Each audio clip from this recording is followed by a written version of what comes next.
गांव के किनारे बसा एक छोटा सा जंगल, जहां सूरज ढलते ही अजीब सी सिसकियां सुनाई देने लगती थीं।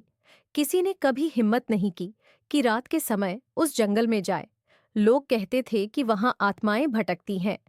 एक दिन गांव का निडर युवक आर्यन, जिसने कभी किसी अफवाह पर विश्वास नहीं किया, उस जंगल की सच्चाई जानने का फैसला करता है। उसकी जिज्ञासा उसे रात के अंधेरे में जंगल की ओर खींच ले जाती है।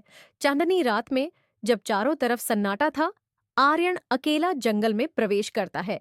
जैसे ही उसने पहला कदम अंदर रखा, हवा अचानक थम गई और पेड़ जैसे फुसफुसाने लगे।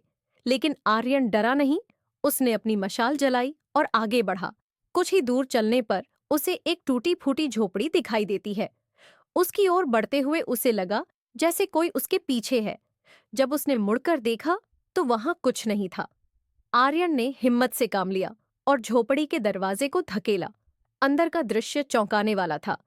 दीवारों पर अजीब से चिन्ह बने थे और बीच में एक पुरानी संदूक रखी थी। आर्यन ने संदूक को खोला।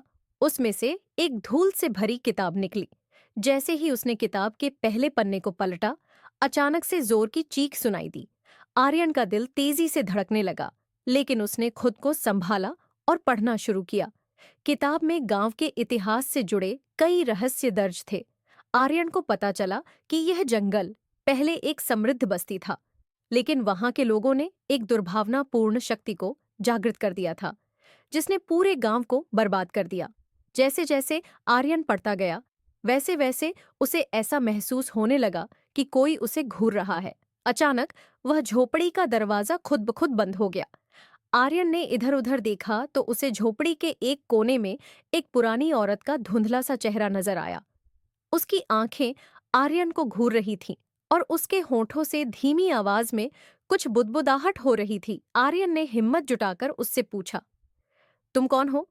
लेकिन वह औरत बिना कुछ कहे धीरे धीरे उसकी ओर बढ़ने लगी। आर्यन ने जैसे ही पीछे मुड़कर भागने की कोशिश की, वह औरत अचानक गायब हो गई। दरवाजा फिर से खुल गया और बाहर अजीब सी हंसी गूंजने लगी। आर्यन समझ चुका था कि यह जंगल सिर्फ एक अफवाह नहीं, बल्कि एक सच्चाई है जिसे नजरअंदाज नहीं किया जा सकता। उस रात के बाद आर्यन ने गांव लौटकर किसी को भी उस जंगल के बारे में कुछ नहीं बताया, लेकिन उसकी आंखों में